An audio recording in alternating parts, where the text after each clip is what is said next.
Shalom, perkenalkan nama saya Yedi Jatoneo, Prodi Pak, semester 2, kelas G. Saya akan membuat video tentang periodisasi sejarah gereja Indonesia menurut Thomas van den End. Adalah pembagian sejarah perkembangan gereja Kristen dari masa awal sampai zaman modern. Ia membagi sejarah gereja ke dalam beberapa periode besar berdasarkan perubahan penting dalam kehidupan gereja, teologi, dan hubungan gereja dengan masyarakat. Berikut periodisasinya. Yang pertama, zaman gereja purba kurang lebih tahun 30 sampai dengan 600 Masehi.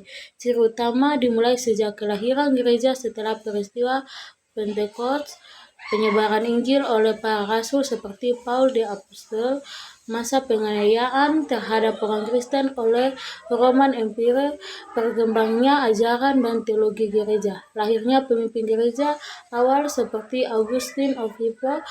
Ciri penting konsili-konsili gereja, pembentukan doktrin dasar iman Kristen. Yang kedua, zaman gereja abad pertengahan kurang lebih 600 hingga 1500 Masehi. Ciri utama, gereja memiliki pengaruh sangat besar dalam kehidupan politik dan sosial di Eropa.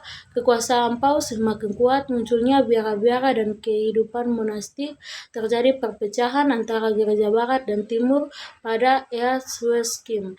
Ciri penting, gereja menjadi lembaga yang sangat dominan, pendidikan dan kebudayaan banyak berada di bawah pengaruh gereja.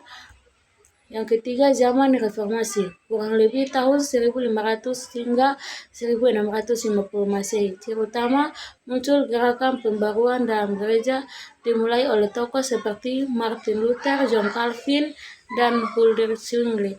Kritik terhadap praktik gereja Katolik saat itu, lahirnya gereja-gereja Protestan, peristiwa penting, Protestan Reformation.